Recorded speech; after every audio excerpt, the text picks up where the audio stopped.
नमस्कार, मैं राज कपूर। आप देख रहे हैं नया भारत टीवी और इस वक्त नया भारत टीवी पर हमारे साथ खिजरी विधानसभा के वर्तमान विधायक और कांग्रेस पार्टी के उम्मीदवार राजेश कच्छप मौजूद हैं।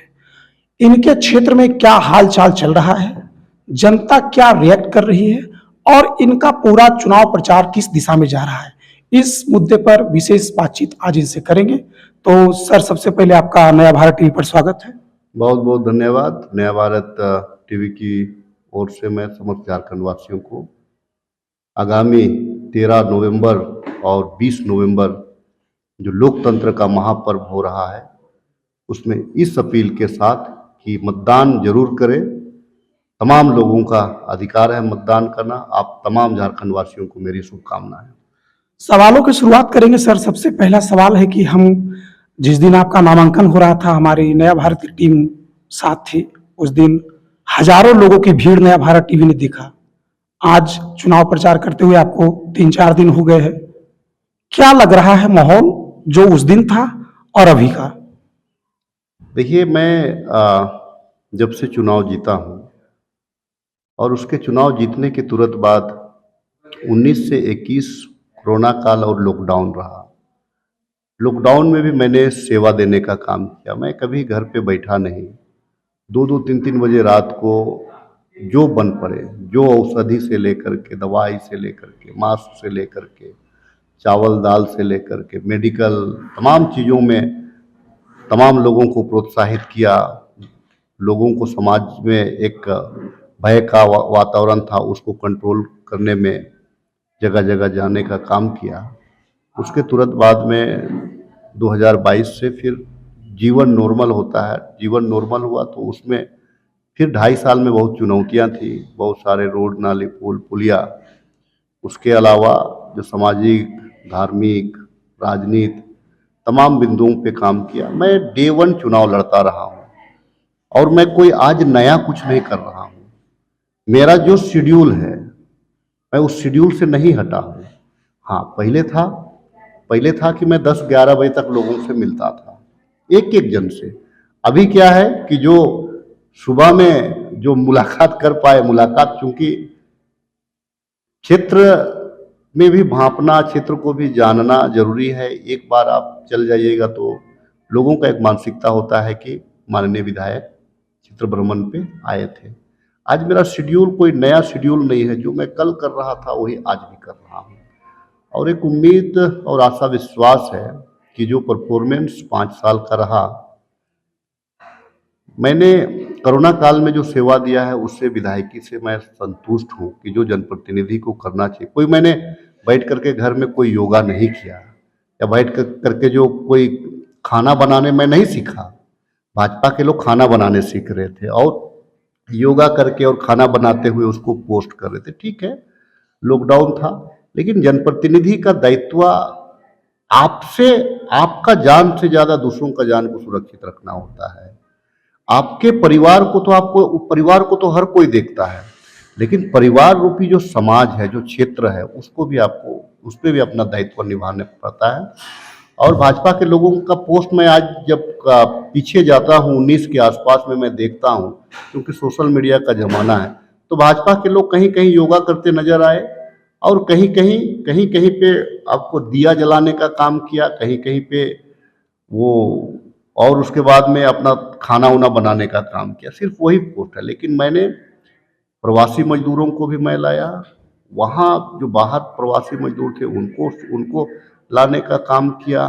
यहाँ जो लोग थे उनको गैस सिलेंडर से लेकर के खाना, चावल दाल किया। उसके बाद में वो जो है कि ऑक्सीजन गैस, मैंने ऑक्सीजन गैस, आप यकीन नहीं करेंगे, मैं करीब करीब 46 सिलेंडर उस टाइम में मैं अपना मैनेज किया। 46 सिलेंडर मैंने रखता है, लेकिन दुर्भाग्य ये है कि आज वो 46 सिलेंडर मेरे पास में नहीं है। जनता को दिया था, जिसको जिसको दिया था वो कुछ वापस हुए, कुछ वापस नहीं हुए। 2-2 अस्पताल को मैंने खुलवाया कोरोना काल में, क्योंकि स्टाफ की कमी थी। मैंने खुलवाया और डॉक्टर को यही लाइन बोला, 2 लाइन बोला कि जीवन से एक दिन तो इस धरती से ज्यादा है, लेकिन इससे बड़ा पुण्य का काम और दूसरा कुछ नहीं होगा। तो वो था हमारा राजनीति स्टार्टिंग कोरोना काल का। क्योंकि अब चुनावी माहौल है, मैं ज़रूर कह सकता हूँ कि अगर विकास, रोड, पुल पुलिया की बात की जाए तो 2.5 साल बनाम 5 साल, क्योंकि 14 से 19 तक जो विधायक था, जो अभी वर्तमान में मेरा प्रतिद्वंदी है भारतीय आपको जनता पार्टी का, वो उनका 5 साल का कार्यकाल और मेरा 2.5 साल का कार्यकाल, मैं कहीं 19 नहीं होने जा रहा हूँ, मैं 25 होऊंगा। विकास के मात्र 2.5 साल में मैं 25 होऊंगा। अगर मुझे पूरा 2.5 साल फिर काम करने का मौका, पूरा 5 साल मौका लगता है, तो यहाँ का जो नली गली के लिए लोग जो भटकते हैं, उस भटकाव को मैं ठहराव करा देता। अपील लोगों को उम्मीद है। मैं शादी ब्याह में हर जगह जाने का प्रयास करता हूँ। प्रयास समय रहा तो मैं जरूर जाता हूँ, छोटा अमीर गरीब सबके पास में जाने का प्रयास करता हूँ। मेला, पूजा पाठ, मैं तो रिजर्व सीट से, मैं एक ट्राइबल हूँ, लेकिन मैं हर धर्मों का सम्मान करता हूँ। चाहे हिंदू हो, मैं मंदिर में भी माथा टेकता हूँ, जाता हूँ, पूजा पाठ श्रद्धा से पूजा पाठ करता हूँ। मैं नमाज, अगर कोई नमाज पढ़ रहा है तो नमाज, मैं आज भी आपको एक चीज़ बता दूँ, मंदिर तो मैं जाता ही जाता हूँ, लेकिन अगर अजान होता है तो मैं अपने मोबाइल से बात नहीं करना चाहता। मैं जल्दी बात नहीं करता, वो इसीलिए कि वो सम्मान है मेरा, वो श्रद्धा है। मैं आदिवासी हूँ तो मैं खुद एक सरना पूजा में मैं भाग लेता हूँ और चर्च भी जाता हूँ। मैं चर्च में भी बहुत श्रद्धा के साथ में मैं अपना विनती प्रार्थना करता हूँ। जितने फादर हैं, सिस्टर हैं, पास्टर हैं, उन लोगों को कहता हूँ कि आप मेरे लिए प्रेयर करें। कोई मौलवी मिला तो मैं कहता हूँ कि मेरे लिए दुआ करें। कोई पंडित अगर मिले तो मैं कहता हूँ कि जो ग्रह नक्षत्र है मेरे लिए आप पाठ करा दें। तो ये चूंकि समाज, खिजरी विधानसभा एक जात, एक धर्म, एक समाज को लेकर के आप नहीं है। यहाँ पे बहुत तरह के शहर भी है, पूरा धुरवा, पूरा टाटीसिलवे, आपका जोरार, ये पूरा शहरी पार्ट हुआ। उसके बाद अर्ध शहरी हुआ, जो रिंग रोड के आसपास देखेंगे वो आधा शहर आधा ग्रामीण इलाका है। फिर आप और थोड़ी दूर आगे जाएंगे तो ग्रामीण इलाका पड़ेगा। फिर 15-20 किलोमीटर जाएंगे तो आपको फिर जंगल इलाका मिलेगा। तो हाथी का भी प्रकोप है यहाँ पे, चुनौतियां बहुत हैं, और उस चुनौती से निपटने के लिए मैं लगातार प्रयास करता हूँ। सरकार जो है उनकी दो बड़ी योजना, मैया सम्मान योजना और अबुआ आवास योजना, इन दोनों योजनाओं का आपके क्षेत्र में क्या हाल है? और भारतीय जनता पार्टी जिस गोगो दीदी योजना का फॉर्म भरवा रही है, उससे आपके चुनाव प्रचार में या पूरे झारखंड में क्या प्रभाव पड़ रहा है? देखिए, देखिए, गोगो दीदी योजना कोई योजना नहीं है, वो जुमला है। इस प्रकार से 15 लाख जुमला था, वो दीदी गोगो योजना जुमला। देखिए, झारखंड सरकार की अगर कोई योजनाएं होंगी, झारखंड सरकार की कोई योजनाएं होंगी तो उसमें झारखंड सरकार का लोगो रहता है। केंद्र सरकार की कोई योजना होंगी तो उसमें केंद्र सरकार का लोगो अशोक स्तंभ रहता है। उसके बाद योजनाओं की स्वीकृति होती है। मैं अगर कोई शिलान्यास भी करता हूं तो आप देखेंगे कि वहां पे झारखंड सरकार का लोगो रहता है। गोगो दीदी योजना में क्या था, आपको भारतीय जनता पार्टी का जो चुनावी चिन्ह है कमल का फूल, वो था, मोदी जी का फोटो था। ना उसमें बैंक पासबुक था, ना आधार कार्ड का, उसमें सिर्फ मोबाइल नंबर था। मोबाइल नंबर इसीलिए मांगा गया कि भारतीय जनता पार्टी के पास कोई मुद्दे नहीं, वे सोशल मीडिया से कैंपेन करना चाह रहे थे। जो जो जिन जिन लोगों ने भरा उसका नंबर को उन लोगों ने कलेक्ट कर लिया है, और वहां से इनका जो जहाँ पे वार रूम होगा वहां से ये लोग तमाम लोगों को फोन करेंगे क्षेत्रवार। यही उनकी स्ट्रेटजी थी, जो फर्जी था। और मैं ये कहने में, मुझे ये फर्जी राष्ट्रवादी कुछ लोग हैं, हर कोई नहीं है, ऐसे नहीं कि भारतीय जनता पार्टी में हर कोई फर्जी है, हर कोई नहीं है, लेकिन कुछ लोग जो हैं एन केन प्रकरण, जिसको जनता से कोई मतलब नहीं है, अपना व्यक्तिगत स्वार्थ साधने के लिए किसी भी हद तक वो जा सकते हैं। हमारी जो दो बड़ी योजनाओं का नाम आपने लिया, अबुआ आवास, हमने क्यों चालू किया? क्योंकि हमको केंद्र सरकार से जो हमको मिलना चाहिए था, यहाँ प्रधानमंत्री आवास हमको नहीं मिला, तब हमने शुरू किया।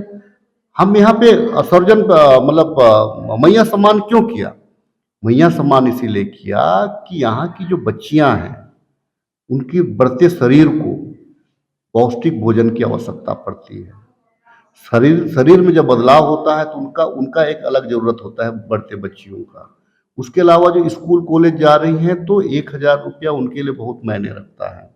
लेकिन दिसंबर से हम लोग इसको 2,500 कर रहे हैं, तो 2,500 जब करेंगे तो आपका उनका खान-पान भी हो जाएगा, उनकी जो शारीरिक ज़रूरतें भी पूरी होंगी और उनका स्कूल आना-जाना भी आराम से बच्चियाँ पढ़ सकते हैं। देखिए मैं इसके अलावा मैं आपको एक उदाहरण देना चाहता हूँ। इसके अलावा बहुत सारी योजना है, जैसे हम लोगों ने 200 यूनिट बिजली फ्री किया, 200 यूनिट बिजली फ्री किया और हम लोगों ने बिजली बिल भी माफ़ किया, बकाया बिजली बिल माफ़ किया। हम लोगों ने सर्वजन पेंशन लागू किया। सर्वजन पेंशन क्यों लागू किया? % लोगों को जो वृद्ध, विधवा और दिव्यांग के नाम से जो पेंशन आता है, सामाजिक सुरक्षा पेंशन योजना, आज भी अप्रैल माह से बंद पड़ा हुआ है। आज भी अप्रैल माह से बंद पड़ा हुआ, उन लोगों को नहीं मिला है। लेकिन हम जो राज्य सरकार के द्वारा जो सर्वजन पेंशन दे रहे हैं, आज रेगुलर आ रहा है। मैया सम्मान योजना हम रेगुलर दे रहे हैं और तमाम लोगों, ना इसमें जात है, ना धर्म है, ना यहाँ कोई पाबंदी नहीं, हम तमाम लोगों को दे रहे हैं। देखिए एक घटना मुझे पता चला कि वो प्योर, उनके परिवार में 8 वोट हैं। जो मम्मी होती हैं वो कहती हैं कि मैं इस बार यूपीए मैं इंडिया गठबंधन को वोट दूंगी। तो चूंकि अब परंपरागत वोटर रहे हैं वो लोग, तो जो बेटा जो कहता है, जो खुद भी लेक्चरर है जी। तो बेटा वो कहता है कि क्यों मम्मी, तो माँ का सीधा जवाब होता है कि 3 माह का जो हमारा बिजली बिल जो था ये 0 हो गया, देख लीजिए, ये है प्रमाण। हमारा झारखंड सरकार हमको सेवा दे रही है।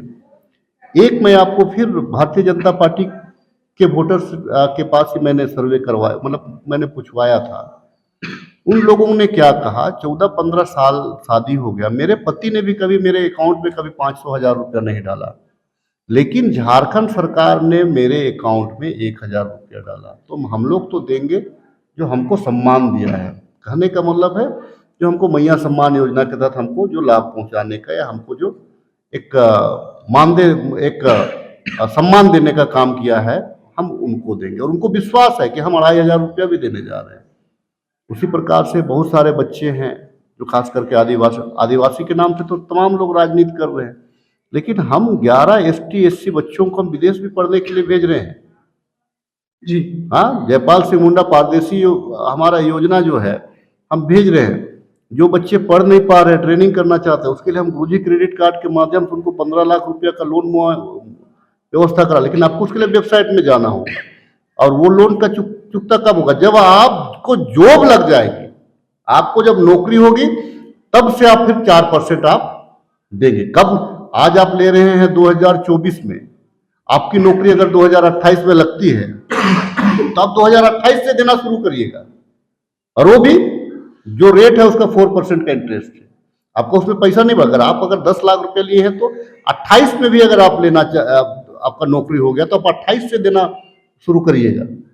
तो ये हमने एक यहाँ के युवाओं को प्रोत्साहित करने के लिए 25 लाख रुपया तक का हम व्यवसाय शुरू करने के लिए हम उनको लोन दे रहे हैं।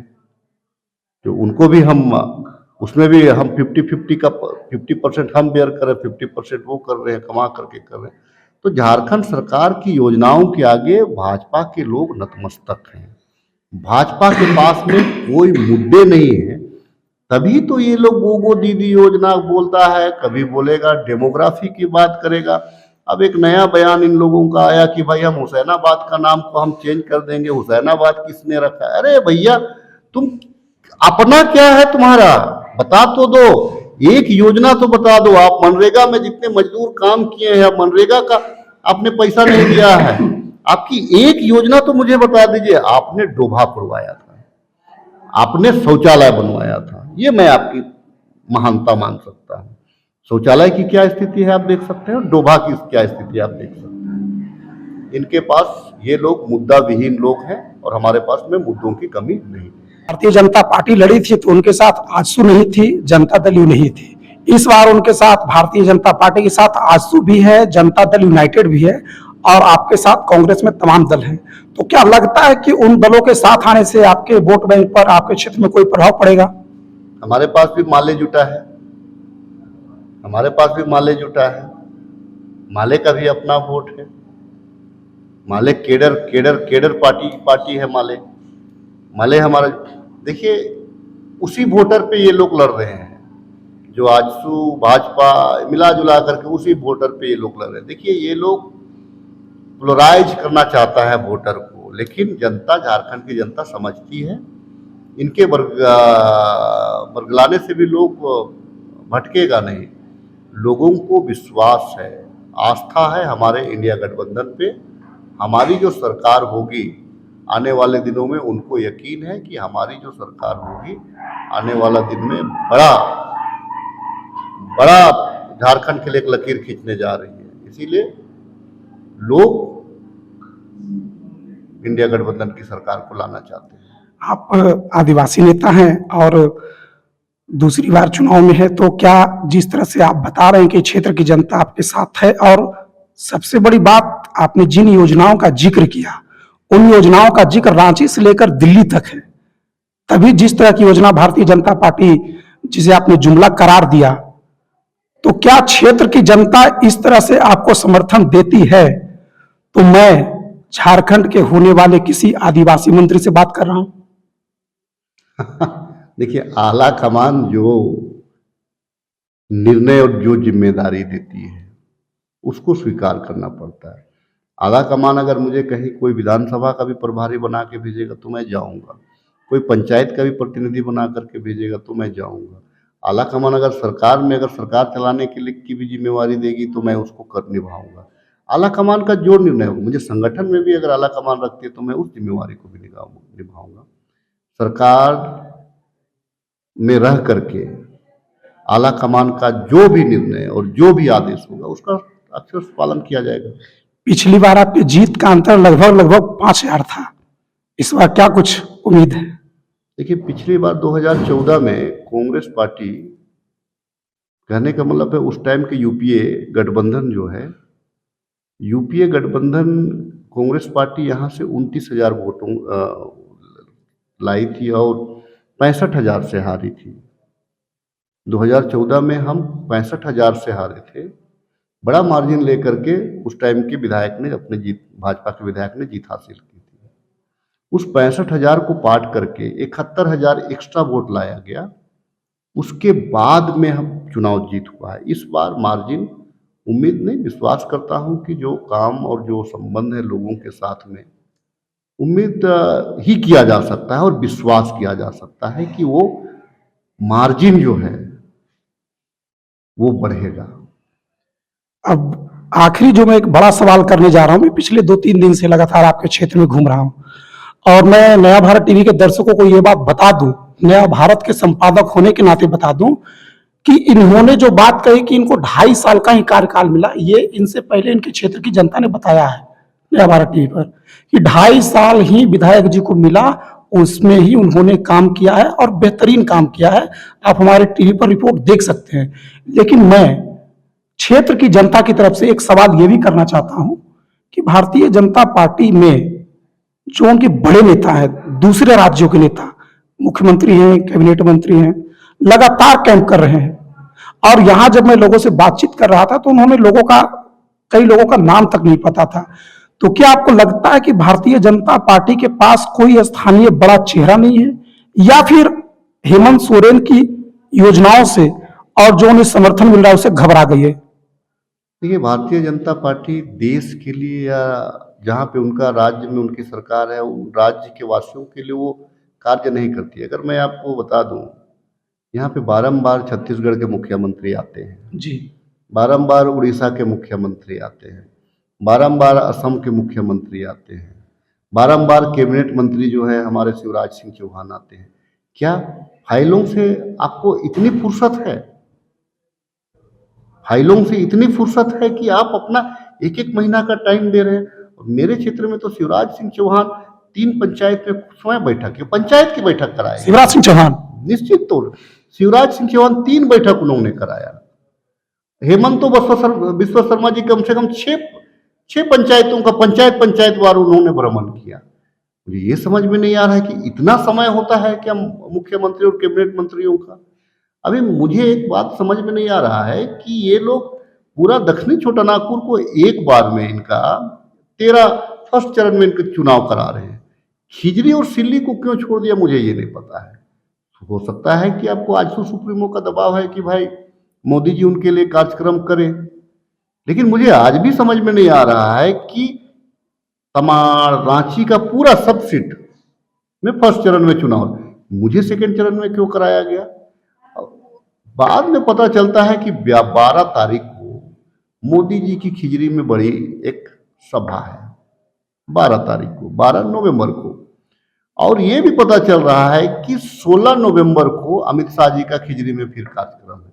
कहने का मतलब है कि आपको राजेश कच्छप का जमीनी हकीकत आपको पता है, तभी तो दो गृह मंत्री और प्रधानमंत्री का आना ये मायने रखता है। और मैं उस चुनौती को मैं स्वीकारता हूं। चुनाव में दो ही चीज होते हैं, एक हारता है नहीं तो जीतता है, लेकिन मैं जीतूंगा तो सेवा करूंगा। और जो है कि अगर भाजपा का उम्मीदवार जो है अगर वो जीतता है तो सिर्फ तोता बन करके रहेगा। तोता को आप जो सिखा दीजिएगा टाए टाए टाए टाए वही बोलेगा, उसके अलावा वो दूसरा कुछ नहीं बोलेगा। तो वही है, वो तोता बन के रहेगा। दूसरा चीज क्या है कि मैं इसीलिए इस बात को कह रहा हूं कि हम रिजर्व सीट से लड़ते हैं, सभी भाईचारगी के साथ मनाता है। क्रिसमस भी लोग भाईचारगी के साथ मनाता है। इन लोगों ने डिलिस्टिंग का नारा दिया, डिलिस्टिंग का नारा भी फेल हो गया, क्योंकि सरना ईसाई कराइएगा तो आप भाई भाई को लड़ाइएगा तो लोग थोड़ी लड़ेगा। अगर उन्होंने आदिवासी के साथ जो शोषण किया, आप देख ले वहां पे ये मणिपुर में वो कौन है जिनके ऊपर जिनको नंगा करके घुमाया गया, वहां के आदिवासी ही है ना। ठीक है, हमारा नस्ल अलग है, हम हाइट में रंग में अलग हो सकते हैं, लेकिन वे भी तो आदिवासी हैं। तो वहां के आदिवासियों के साथ भाजपा ने क्या न्याय किया? क्या नंगा घुमाया गया, उसको मारा पीटा गया, बेघर करा दिया।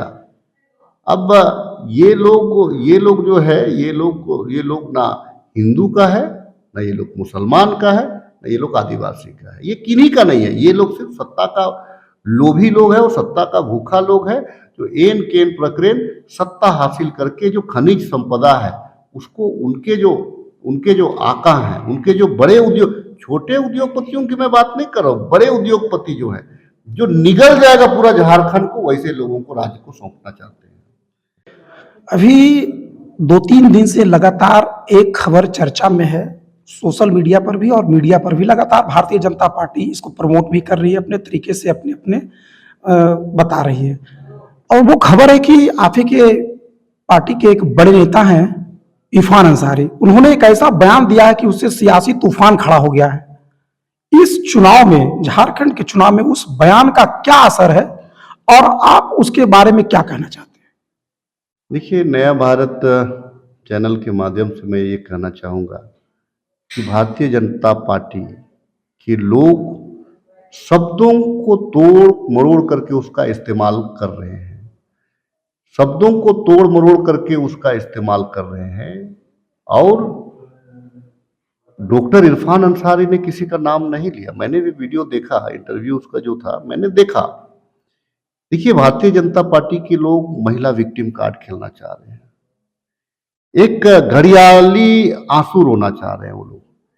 आप ये लोग जो है, मैं भारतीय जनता पार्टी हो या बाबूलाल मरांडी जी को मैं एक सवाल करना चाहता हूं कि जब हेमंत सोरेन जेल गए तो ये लोग तो घर फोड़वा है, घर तोड़वा है।